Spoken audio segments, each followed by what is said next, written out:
Ethanol and ethanoic acid. लेकिन हम यहाँ पे दो इंपॉर्टेंट कार्बन कंपाउंड्स के बारे में पढ़ेंगे, इथानॉल और इथानोइक एसिड के बारे में, जो कि कॉमर्शियली बहुत ही इंपॉर्टेंट हैं, व्यावसायिक दृष्टिकोण से बहुत ही इंपॉर्टेंट हैं। तो देखते हैं इन्हें। 4.4.1 properties of ethanol. Ethanol is a liquid at room temperature. Refer to table 4.1 for melting and boiling point of ethanol. Ethanol room temperature पे एक लिक्विड के फॉर्म में रहता है। यह है टेबल 4.1। मैंने इसका स्क्रीनशॉट यहाँ पे लगा रखा है ताकि रेफर करने में आसानी हो। यहाँ पे आप इथानॉल का मेल्टिंग पॉइंट देख सकते हैं 156 केल्विन और इसका बॉइलिंग पॉइंट है 351 kelvin. Ethanol is commonly called alcohol and is the active ingredient of all alcohol drinks. Ethanol का कॉमन नेम अल्कोहल है, या फिर यूं कहें इथानॉल को हम अल्कोहल भी कहते हैं, और जितने भी अल्कोहलिक ड्रिंक्स हैं उसमें ये इथानॉल पाया जाता है। In addition, because it is a good solvent, it is also used in medicines such as tincture iodine. इसके अलावे चूंकि इथानॉल एक अच्छा सॉल्वेंट है, इसलिए उसे आयोडीन टिंक्चर में भी इस्तेमाल किया जाता है। ये आयोडीन टिंक्चर हमारे घावों को भरने में, हील करने में मदद करता है। आयोडीन टिंक्चर के अलावे इथानॉल कफ सिरप्स में भी पाया जाता है और कुछ टॉनिक्स में भी पाया जाता है। यहाँ तक कि होम्योपैथिक मेडिसिन जो होती हैं उनमें जो मदर टिंक्चर इस्तेमाल होता है उसमें भी इथानॉल का इस्तेमाल होता है। Ethanol is also soluble in water in all proportions. Ethanol water soluble है, अल्कोहल को आसानी से पानी में मिलाया जाता है। Consumption of small quantities of dilute ethanol causes drunkenness. Drunkenness का मतलब है मादकता या फिर मतवालापन। अगर आप स्मॉल क्वांटिटी में भी अल्कोहल का सेवन करते हैं, शराब का सेवन करते हैं, तो आप ड्रंक फील करेंगे। Even though this practice is condemned, it is socially wide spread practice. Although शराब पीना हमारे सोसाइटी में बुरा माना जाता है, लेकिन फिर भी बहुत सारे लोग ऐसा करते हैं।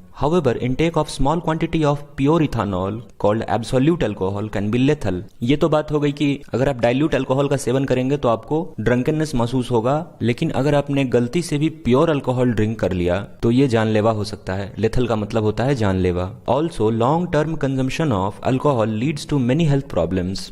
और नॉर्मल अल्कोहल भी अगर आप ज्यादा दिनों तक ड्रिंक करते हैं तो वो आपके सेहत पे भारी पड़ सकता है। रिएक्शन विद सोडियम, यहाँ पे सोडियम रिएक्ट कर रहा है इथानॉल से और बना रहा है sodium ethoxide plus hydrogen gas. Alcohols react with sodium leading to the evolution of hydrogen. Alcohol sodium के साथ रिएक्ट करते हैं और हाइड्रोजन गैस बाहर निकालते हैं। With ethanol the other product is sodium ethoxide. Ethanol के साथ जो दूसरा प्रोडक्ट बनेगा वो है sodium ethoxide. Can you recall which other substances produce hydrogen on reacting with metal. क्या आप याद कर सकते हैं कि ऐसे और कौन से सब्सटेंस हैं जो मेटल से रिएक्ट करने के बाद हाइड्रोजन प्रोड्यूस करते हैं? तो हमने पहले पढ़ा है कि जब एसिड मेटल से रिएक्ट करता है तो हाइड्रोजन गैस प्रोड्यूस होता है। सेकंड है हमारा reaction to give unsaturated hydrocarbon. Heating ethanol at 443 Kelvin with excess concentrated sulfuric acid results in the dehydration of ethanol to give ether। अगर इथानॉल को 443 केल्विन पे कंसेंट्रेटेड H2SO4 के presence में heat किया जाए तो इथानॉल हमारा इथीन देता है और H2O रिलीज करता है। The concentrated sulphuric acid can be regarded as a dehydrating agent which removes water from ethanol. Concentrated H2SO4 को आप डिहाइड्रेटिंग एजेंट की तरह समझ सकते हैं। डिहाइड्रेटिंग एजेंट का मतलब वो जो किसी कंपाउंड से वाटर बाहर निकाल दे, उसे डिहाइड्रेटिंग एजेंट कहते हैं। यहाँ पे H2SO4 इथानॉल से वाटर मॉलिक्यूल बाहर निकाल रहा है, इसीलिए हम यहाँ पे H2SO4 को एक डिहाइड्रेटिंग एजेंट के रूप में देख सकते हैं। How do alcohols affect living beings. अभी हम देखेंगे कि अल्कोहल्स लिविंग बीइंग को किस तरह अफेक्ट करते हैं।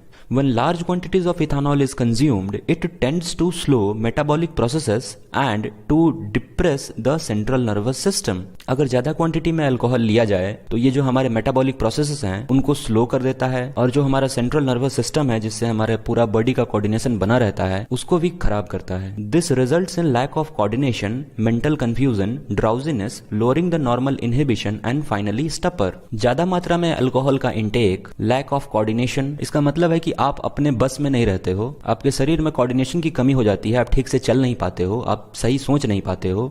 मेंटल कंफ्यूजन, आप अलग अलग चीजें सोचने लगते हो। ड्राउजीनेस, आपको नींद महसूस होती है। Lowering the normal inhibition, inhibition का मतलब होता है संकोच, और यहाँ है लोअरिंग द नॉर्मल इनहिबिशन, इसका मतलब है कि जिस चीज को करने से आप नॉर्मल कंडीशन में संकोचित रहते हो, जो चीज करने में आपको शर्म आती है, पीने के बाद वो शर्म आपकी खत्म हो जाती है और आप वो चीजें आराम से करने लगते हो, जैसे कि रोड पे नाचना। एंड फाइनली स्टपर, स्टपर का मतलब है अचेतना, और फाइनली आप बेहोश हो जाते हो, कहीं किसी गटर नाली में चले जाते हो। The individual may feel relaxed but does not realise his sense of judgement. Drink करने के बाद आदमी को अच्छा तो जरूर महसूस होता है, पर वो अपने निर्णय लेने की क्षमता को खो देता है। हमारे लिए क्या सही है क्या गलत है ये वो सोच नहीं पाता।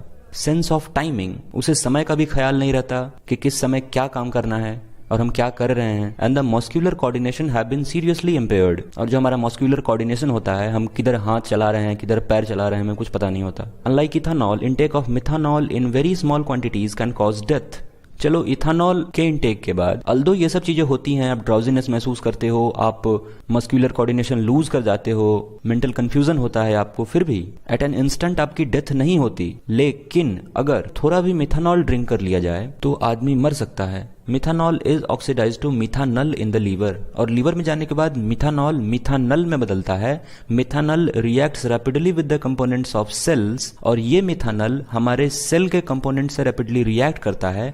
It causes the protoplasm to get coagulated in much the same way an egg is coagulated by cooking. Coagulate का मतलब होता है जमना या फिर गाढ़ा होना। मिथानॉल जो कि लीवर में ऑक्सीडाइज होकर मिथानल बन चुका है, ये मिथानल हमारे सेल प्रोटोप्लाज्म को कोआगुलेट करता है, गाढ़ा करता है, बिल्कुल उसी तरह जिस तरह अंडा कोआगुलेट होता है पकते समय। और हमारा कोआगुलेटेड सेल प्रोटोप्लाज्म हमारे मौत का कारण बनता है। Methanol also affect the optic nerve causing blindness. Methanol हमारे ऑप्टिक नर्व को भी अफेक्ट करता है, जिससे हमें विजन की सेंसेशन होती है, जिससे हम देख पाते हैं। उस नर्व को भी अफेक्ट करता है और हमें आंखों के सामने कुछ धुंधलापन दिखाई देता है और हम अच्छे से देख नहीं पाते। Ethanol is an important industrial solvent. Ethanol एक बहुत ही इंपॉर्टेंट इंडस्ट्रियल सॉल्वेंट है। To prevent the misuse of ethanol produced for industrial use, it is made unfit for drinking by adding poisonous substances like methanol to it. Ethanol एक important industrial solvent है, लेकिन पीने में इसका इस्तेमाल ना हो, इसे ड्रिंक ना कर लिया जाए, इसलिए इसमें मिथानॉल मिलाकर इसे अनफिट फॉर ड्रिंकिंग बनाया जाता है। Dyes are also added to colour the alcohol blue so that it can be identified easily. This is called denatured alcohol. और मिथानॉल मिलाए हुए अल्कोहल में डाइज भी मिला दी जाती है, रंग मिला दिया जाता है, जिससे लोग ये पहचान सके कि इसमें मिथानॉल मिला हुआ है और ये डीनेचर्ड अल्कोहल है, इसे नहीं पीना है। Alcohol as a fuel.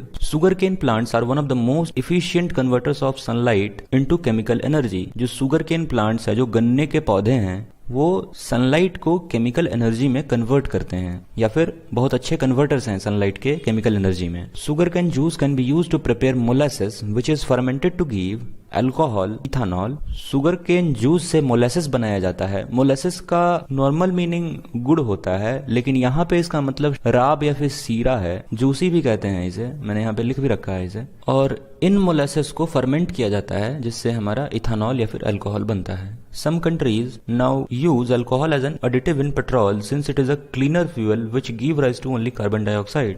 कुछ ऐसी कंट्रीज हैं जो पेट्रोल में अल्कोहल ऐड करती हैं। उसके पीछे कारण ये है कि अल्कोहल एक क्लीन फ्यूल है जो कि जलने के बाद केवल कार्बन डाइऑक्साइड देता है। हम जानते हैं कि नॉर्मल जो हाइड्रोकार्बन्स हैं, जो हमारे फ्यूल्स हैं, वो जलने के बाद सल्फर डाइऑक्साइड या फिर नाइट्रोजन डाइऑक्साइड भी देते हैं, लेकिन ये अल्कोहल केवल कार्बन डाइऑक्साइड देता है, जो कि अच्छा तो नहीं है लेकिन केवल पेट्रोल से अच्छा है। Properties of ethanoic acid. Ethanoic acid is commonly called acetic acid and belongs to group of acids called carboxylic acid. Ethanoic acid को हम acetic acid भी कहते हैं और ये carboxylic acid के ग्रुप से बिलोंग करता है। 5 to 8% solution of acetic acid in water is called vinegar and is widely used as a preservative in the pickles. Vinegar हम यूज करते हैं पिकल्स में, अचार में डालने के लिए, और ये विनेगार 5 से 8% सॉल्यूशन होता है एसिटिक एसिड का वाटर में। The melting point of pure ethanoic acid is 290 Kelvin and hence it often freezes during winter in cold climates. जो melting point है वो है 290 Kelvin और यही कारण है कि वो cold climate वाले जगह पे, ठंडे जगह पे जम जाता है। This gave rise to its name glacial acid और इसी से इसका नाम glacial acid भी पड़ा है।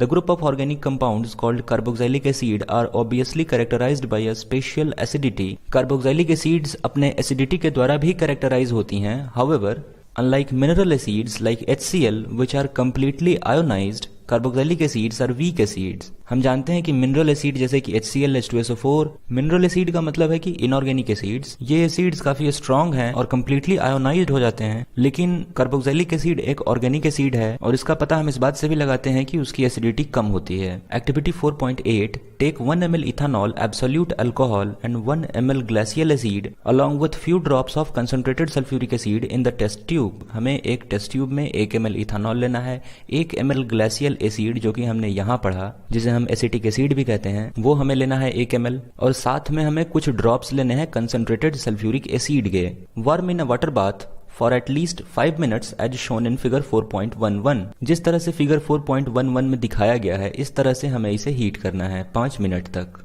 Pour into a beaker containing 20 to 50 ml water and smell the resulting mixture। और गर्म होने के बाद इस मिक्सचर को हम एक 20 से 50 ml वाले वाटर बीकर में रखेंगे और उसे स्मेल करेंगे। ये बेसिकली ईस्टरिफिकेशन का प्रोसेस है जिसमें अल्कोहल और इथानोइक एसिड जब रिएक्ट करता है तो बनाता है ईस्टर, और आप जब इसे स्मेल करेंगे तो ये स्वीट स्मेलिंग लिक्विड है, आपको इससे सुगंध निकलता हुआ मालूम पड़ेगा। Reaction of ethanoic acid. First, esterification reaction. Esters are most commonly formed by reaction of acid and an alcohol। जब भी कोई एसिड और अल्कोहल रिएक्ट करता है तो बनाता है ईस्टर।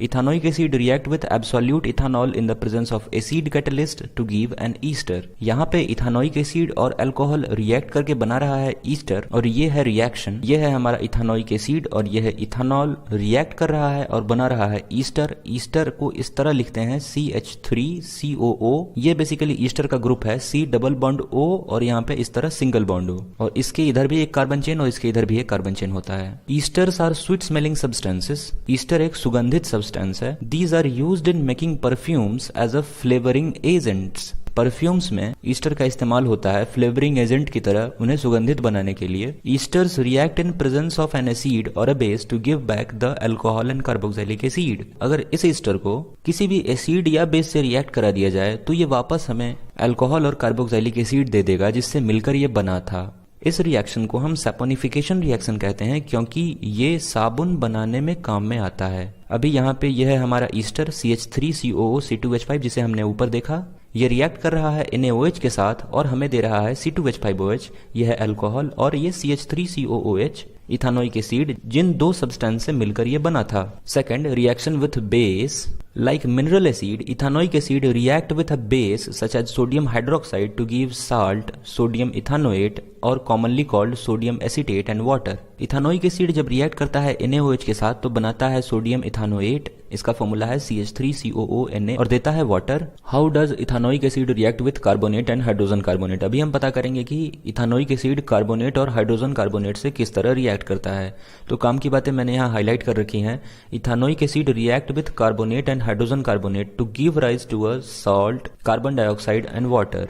इथानोइक एसिड जब कार्बोनेट्स या फिर हाइड्रोजन कार्बोनेट से रिएक्ट करता है तो यह हमें देता है सॉल्ट, कार्बन डाइऑक्साइड और water. The salt produce is commonly called sodium acetate. यहाँ पे रिएक्शन देख लीजिए, यह है हमारा इथानोइक एसिड, ये रिएक्ट कर रहा है सोडियम कार्बोनेट से और हमें दे रहा है सोडियम एसिटेट CH3COONA, साथ में वाटर और कार्बन डाइऑक्साइड भी बाहर निकल रहा है गैस के फॉर्म में। अभी अगर इथानोइक एसिड रिएक्ट करेगा सोडियम बाइकार्बोनेट से, जिसे सोडियम हाइड्रोजन कार्बोनेट भी कहते हैं, तो ये फिर से देगा हमें सोडियम एसिटेट और वाटर